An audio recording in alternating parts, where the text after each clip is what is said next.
Hello friends, நான் உங்கள் RK. இன்றைக்கி வீடியோவில் நம்ம என்ன பார்க்க போகிறோம் அப்படின்னா, ஹைதராபாத்தி சப்ஜி பிரியாணி எப்படி பண்ணுறது அப்படிங்கிறத பற்றி அந்த வீடியோவில் பார்க்க போகிறோம். ஒரு 100 பேருக்கு தேவையான ஹைதராபாத்தி சப்ஜி பிரியாணி பண்ண போகிறோம். எதுக்குடா 100 பேருக்கு தேவையான சப்ஜி பிரியாணி பண்ணுறேன் அப்படின்னு கேட்டிங்க அப்படின்னா, இந்த குவாரண்டைனில் நிறைய பேர் சாப்பாடு உணவு இல்லாமல் வீடு இல்லாமல் ரோட் சைடில் தங்கி வந்துட்டுருக்காங்க. அவங்களுக்கு இந்த சப்ஜி பிரியாணியை கொடுக்க போகிறோம். இந்த சப்ஜி பிரியாணி பண்ணுறதுக்கு தேவையான காய்கறிகள் அப்படின்னு பார்த்திங்க அப்படின்னா, தக்காளி, வெங்காயம், பீட்ரூட்டு, கேரட்டு, பீன்ஸு, உருளைக்கிழங்கு, அப்புறம் பிரியாணி மசாலா பவுட்ரு, பட்டை, கிராம்பு, அப்புறம் இஞ்சி பூண்டு பேஸ்ட்டு, நெய், எண்ணெய், எலுமிச்சம்பழம், கொஞ்சம் தயிர். இதில் நான் ஏதாவது விட்டுருந்தேன் அப்படின்னா மற்றதை வீடியோ பார்த்து தெரிஞ்சுக்கோங்க. வாங்க இப்போது வீடியோக்குள்ளே போகலாம். எப்படி பண்ணுறது அப்படிங்கிறத பற்றியும் தெரிஞ்சுக்கலாம். இதுக்கு முன்னாடி நீங்கள் இன்னும் நம்ம சேனலை சப்ஸ்கிரைப் பண்ணல அப்படின்னா கீழே உள்ள ரெட் கலர் சப்ஸ்கிரைப் பட்டனை கிளிக் பண்ணி நம்ம சேனலை சப்ஸ்கிரைப் பண்ணிங்க. கூடவே வர பெல் ஐக்கனை கிளிக் பண்ணி அதில் ஆல் அப்படின்னு கொடுத்துருங்க. அப்போ தான் நம்ம சேனல்ஸில் போகிற வீடியோஸை உடனுக்குடன் பார்த்து தெரிஞ்சுக்க முடியும். ஓகே நண்பா, இப்போது இந்த ஹைதராபாத்தி சப்ஜி பிரியாணி எப்படி பண்ணுறது அப்படிங்கிறத ஸ்டெப் பை ஸ்டெப்பாக நம்ம பார்க்கலாம். ஃபஸ்ட்டு ஒரு பாத்திரத்தை எடுத்து நல்லா சூடு பண்ணிவிடுங்க. அடுப்பில் வச்சு நல்லா பாத்திரம் சூடு பண்ணதுக்கப்புறம் தேவையான அளவுக்கு நல்லெண்ணெய் ஊற்றுங்க. அதில் உங்களுக்கு எந்த அளவுக்கு தேவைப்படுதோ அந்த அளவுக்கு நிறைய நல்லெண்ணெய் ஊற்றிட்டு அதில் அந்த கிராம்பு, அதெல்லாம் பட்டை, கிராம்பு இதெல்லாம் போட்டு நல்லா அதில் வதக்குங்க. நீங்கள் எந்த அளவுக்கு அந்த பட்டை, கிராம்பெலாம் நல்லா வதக்குறீங்களோ அந்த அளவுக்கு நல்ல வாசம் கிடைக்கும்.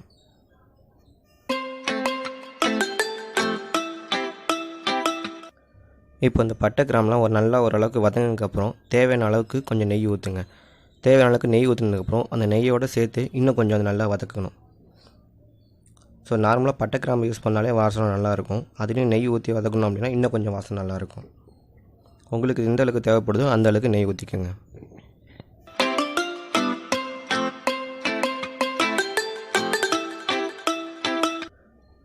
ஓகேன்பா, இப்போ ஓரளவுக்கு ஃபுல்லாக நல்லா வதங்கினதுக்கப்புறம் நம்ம ஏற்கனவே வெங்காயத்தை கொஞ்சம் அரிஞ்சு வச்சுருப்போம். நான் ஆல்ரெடி உங்களுக்கு சொல்லியிருப்பேன் எந்தெந்த காய்கறி எவ்வளோ தேவை அப்படின்ட்டு. அந்த தேவையான காய்கறி நீங்கள் ஏற்கனவே ஃபஸ்ட்டே கட் பண்ணி வச்சு எடுத்து வச்சுங்க. ஓகே, இப்போது தேவையான வெங்காயத்தை அதில் போட்டு வெங்காயம் நல்லா வதங்குற அளவுக்கு நம்ம வதக்கணும். அதை நீங்கள் எந்த அளவுக்கு வதக்குறீங்களோ அந்த அளவுக்கு வெங்காயத்தோட நிறம் மாறி அது ஓரளவுக்கு பொன்னிறமாக மாறி வரும். ஸோ அந்த அளவுக்கு நீங்கள் வெங்காயத்தை நல்லா வதக்கணும். இப்போது வெங்காயம் நல்லா வதங்கினதுக்கப்புறம் நம்ம அரிஞ்சு வச்சுருக்க பச்சை மிளகாவை அதில் போட்டு பச்சை மிளகாவை சேர்த்து நல்லா வதக்கணும். பச்சை மிளகா ரொம்ப காரமாக இருக்கும். ஸோ தேவையான அளவு பச்சை மிளகா மட்டும் யூஸ் பண்ணுங்கள். ஏன்னா இதுக்கப்புறம் அந்த மசாலா பொடி, மிளகாத்தூள்லாம் போடணும். அப்போ இன்னும் கொஞ்சம் காரம் அதிகமாகிடும். ஸோ தேவையான அளவுக்கு கொஞ்சமாக பச்சை மிளகா யூஸ் பண்ணிங்க. ஸோ பச்சை மிளகா போட்டுட்டு எண்ணெய் பத்தலை அப்படின்னா இன்னும் கொஞ்சம் எண்ணெய் ஆட் பண்ணிக்கோங்க. ஆட் பண்ணி நல்லா வதக்கி எடுத்துருங்க. அதை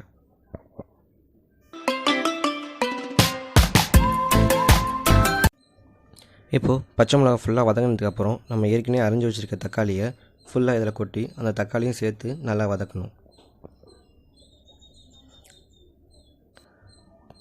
நல்லா எல்லா பக்கமும் கிண்டி விட்டு தக்காளி, பச்சை மிளகா, வெங்காயம் எல்லாம் நல்லா வதங்குற அளவுக்கு ஃபுல்லாக எல்லாத்தையுமே வதக்கிடுங்க.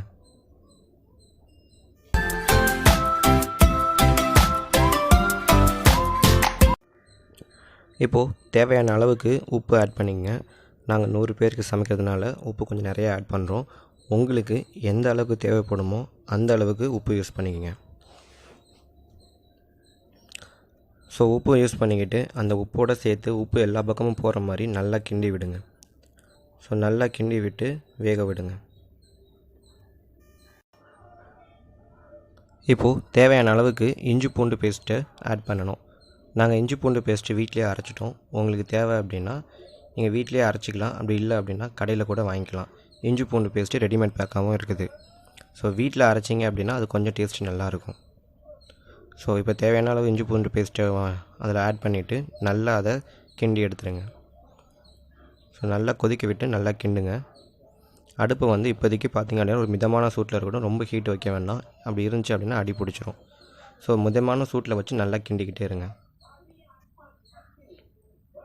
இப்போது தேவையான அளவுக்கு காலிஃப்ளவர் ஆட் பண்ணணும். அதில் காலிஃப்ளவர் ஆர் மஷ்ரூம் எது இருந்தாலுமே தேவையான அளவுக்கு கொஞ்சோண்டு ஆட் பண்ணிங்க. நான் ஸ்டார்டிங்கில் இதை சொல்லியிருக்க மாட்டேன், விட்டுட்டேன்னு நினைக்கிறேன். ஸோ நல்லா நோட் பண்ணுங்கள். நோட் பண்ணி இதெல்லாம் இந்த மஷ்ரூம் ஆர் காலிஃப்ளவர் நீங்கள் ஆட் பண்ணிங்க அப்படின்னா இன்னுமே அது டேஸ்ட் நல்லா எடுத்து கொடுக்கும். தேவையான அளவுக்கு ஆட் பண்ணி நல்லா கிண்டுங்க. கிண்டிட்டு நீங்கள் ஏற்கனவே அரிஞ்சு வச்சுருக்கிற உருளைக்கிழங்க இப்போ அதில் கொட்டிடுங்க. கொட்டிட்டு உருளைக்கிழங்கு நல்லா கிண்டுங்க. உருளைக்கிழங்கை வந்து நான் கிண்டாமல் விட்டுட்டிங்க அப்படின்னா சரியாக வேகாது. இன்னும் உருளைக்கிழங்கை வேகிறதுக்கு கொஞ்சம் டைம் நிறையா எடுக்கும். ஸோ உருளைக்கிழங்கை வந்து நல்லா கிண்டிக்கிட்டே இருங்க, அடி பிடிச்சிரும்.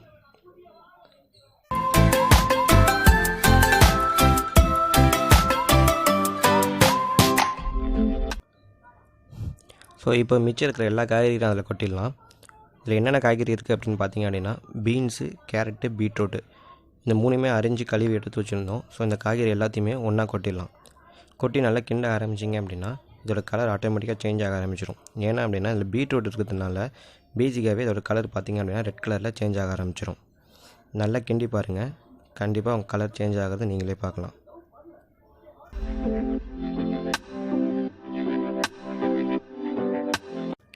காய்கறி எதுவும் அடி பிடிக்காத அளவுக்கு நல்லா கிண்டுங்க. நல்லா கிண்டிக்கிட்டே இருக்கும்போது பார்த்தீங்கன்னா இப்போ உங்களுக்கு நேராகவே தெரியும் கலர் நல்லா சேஞ்ச் ஆகி ரெட் கலர் இருக்குது. இப்போது நீங்கள் இதோட சேர்த்து பிரியாணி மசாலா பவுடரையும் ஆட் பண்ணிங்க. நான் இதில் பார்த்தோம் அப்படின்னா கிட்டத்தட்ட ஒரு 300 கிராமுக்கு வந்து பிரியாணி மசாலா பவுடர் ஆட் பண்ணியிருக்கோம். நீங்கள் உங்களுக்கு தேவையான அளவுக்கு பிரியாணி மசாலா பவுடர் ஆட் பண்ணிக்கங்க. ஸோ ரொம்ப ஆட் பண்ணிடாதீங்க, அதோட காரம் அதிகமாக இருக்கும்.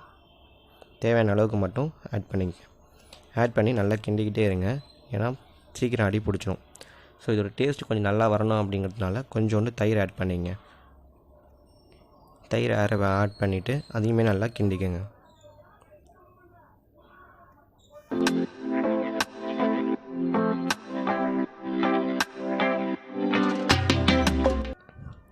ஸோ இதோட இப்போ தயிர் ஆட் பண்ணதுக்கப்புறம் கொஞ்சமாக எலுமிச்சைப்பழ சாறு இதில் ஆட் பண்ணிங்க. நாங்கள் ஒரு எலுமிச்சம்பழம் எடுத்து அந்த ஒரு எலுமிச்சம்பழத்தோட முழு சாறையும் இதில் யூஸ் பண்ணியிருக்கிறோம். ஸோ தேவையான அளவுக்கு எலுமிச்சம்பழம் சாறு எடுத்துங்க, அதுவும் இன்னும் கொஞ்சம் டேஸ்ட் நல்லாயிருக்கும்.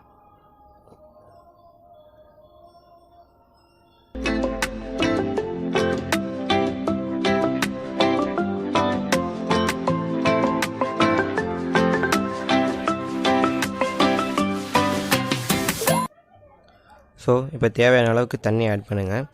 எவ்வளோ தண்ணி தேவையோ அவ்வளோ தண்ணி ஆட் பண்ணிவிட்டு நல்லா கிண்டி விட்டுருங்க. கிண்டி விட்டு இப்போ அடுப்பை வந்து ஒரு மிதமான சூட்டில் வச்சு ஒரு 15 நிமிஷம் நல்லா கொதிக்க விடணும். ஸோ தேவையான அளவுக்கு உங்களுக்கு எந்த அளவுக்கு தேவையோ அந்த அளவுக்கு தண்ணி ஆட் பண்ணிவிடுங்க. ஆட் பண்ணிவிட்டு ஒரு பாத்திரத்தை அந்த மூடியை எடுத்து போட்டு பாத்திரத்தை நல்லா மூடிடுங்க. மூடிட்டு ஒரு 15 நிமிஷம் மிதமான சூட்டில் நல்லா கொதிக்க விட்டுருங்க.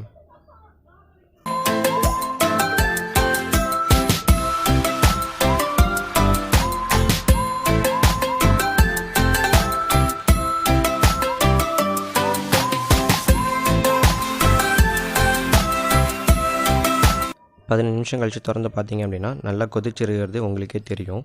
அதிலேருந்து நல்லா பபுள்ஸ்லாம் நிறையா வரும். ஸோ அந்த அளவுக்கு நல்லா கொதிக்க விடணும். அதை பார்த்தாலே தெரியும் உங்களுக்கு பபுள்ஸ் எந்த அளவுக்கு வருது அப்படின்ட்டு. ஸோ அந்த அளவுக்கு நல்லா கொதிக்க விட்டுருங்க.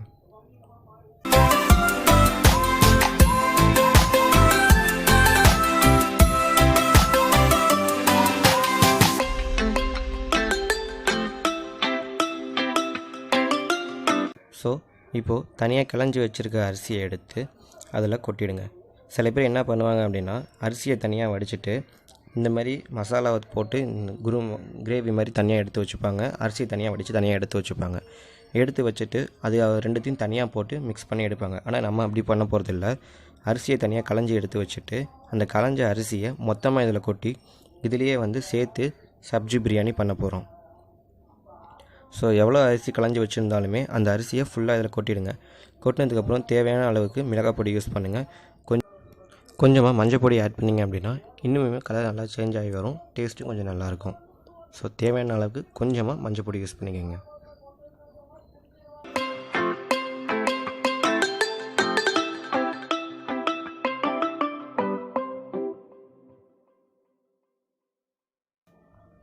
ஸோ இப்போ மொத்தமாக எல்லாத்தையும் சேர்த்து நல்லா கிண்டி விட்டுருங்க. எல்லாத்தையும் நல்லா கிண்டி விட்டதுக்கப்புறம் தேவையான அளவுக்கு உப்பு பத்தலை அப்படின்னா கொஞ்சம் உப்பு ஆட் பண்ணிக்கோங்க. ஸோ கொஞ்சமாக எடுத்து செக் பண்ணி பாருங்கள். உப்பு போதுமான அளவு இருந்தால் அப்படியே விட்டுடலாம். உப்பு பத்தலை அப்படின்னா கொஞ்சோண்டு உப்பு ஆட் பண்ணுங்கள். ஆட் பண்ணிவிட்டு பாத்திரத்தை மூடி வச்சு ஒரு 15 நிமிஷம் நல்லா கொதிக்க விட்டுருங்க. திருப்பி ஓப்பன் பண்ணி பார்த்தீங்க அப்படின்னா சாப்பாடு நல்லா கொதிச்சு வந்திருக்கும். ஸோ அது ஓரளவுக்கு விரையாக இருக்கா என்ன அப்படின்ட்டு பார்த்து செக் பண்ணிவிடுங்க. செக் பண்ணிக்கிட்டு வேறு ஓகே போதும் அப்படின்னா வந்து மற்றபடி வேறு எதுவுமே அதில் ஆட் பண்ண வேண்டாம். ஹீட்டும் போதுமான அளவில் இருக்குது அப்படின்னா அப்படியே விட்டுருங்க. ஸோ இல்லை கொஞ்சம் கொதிக்கணும் அப்படின்னா இன்னும் கொஞ்சோண்டு ஹீட் அதிகமாக ஆட் பண்ணி ஒரு 10 நிமிஷம் எக்ஸ்ட்ரா கொதிக்க விடுங்க. நல்லா கொதிக்க விட்டு எடுத்ததுக்கப்புறம் பார்த்தீங்க அப்படின்னா பிரியாணி ரெடி ஆகிடுச்சு. ஸோ பார்த்தோம் அப்படின்னா அதில் உள்ள நல்ல ஹீட்டெல்லாம் கீழே இறக்கி வச்சு ஒரு 10 நிமிஷம் வந்து அடுப்புலேருந்து இறக்கி வச்சு தனியாக ஆற விடுங்க. ஆற விட்டு எடுத்து பார்த்தீங்க அப்படின்னா பிரியாணி நல்லா ரெடியாகி வந்திருக்கும். ஸோ இதுதான் ஹைதராபாதி சப்ஜி பிரியாணி. இப்போ அடுப்புலேருந்து ஃபுல்லாக இறக்குனதுக்கப்புறமும் அது மேலே கொஞ்சமாக நெய் ஊற்றி நல்லா கிண்டி விடுங்க. ஸோ பார்க்குறதுக்குமே இன்னும் கொஞ்சம் பளபளப்பாக இருக்கும் அரிசி. பிரியாணி டேஸ்ட்டுமே இன்னும் கொஞ்சம் நல்லாயிருக்கும். ஓகே நண்பா, இந்த வீடியோ உங்கள் எல்லாருக்கும் பிடிச்சிருக்குன்னு நினைக்கிறேன். இந்த வீடியோ பிடிச்சிருந்துச்சி அப்படின்னா இந்த வீடியோக்கு ஒரு லைக் கொடுங்க. இந்த ஹைதராபாதி சப்ஜி பிரியாணி எப்படி பண்ணணும் அப்படிங்கிறத உங்கள் ஃப்ரெண்ட்ஸுக்கும் ஷேர் பண்ணணும்னு நினச்சிங்க அப்படின்னா கீழே உள்ள ஷேர் பட்டனை கிளிக் பண்ணி இந்த வீடியோவை உங்கள் ஃப்ரெண்ட்ஸுக்கும் ஷேர் பண்ணி விடுங்க. மறக்காமல் கீழே இருக்க ரெட் கலர் சப்ஸ்கிரைப் பட்டனை கிளிக் பண்ணி நம்ம சேனலை சப்ஸ்கிரைப் பண்ணிக்கங்க. கூட வர பெல் ஐக்கானை கிளிக் பண்ணி அதில் ஆல் அப்படின்னு கொடுத்துருங்க. அப்போ தான் நம்ம சேனல்ஸில் போகிற வீடியோஸை உடனுக்குடன் பார்த்து தெரிஞ்சிக்க முடியும். தேங்க்யூ.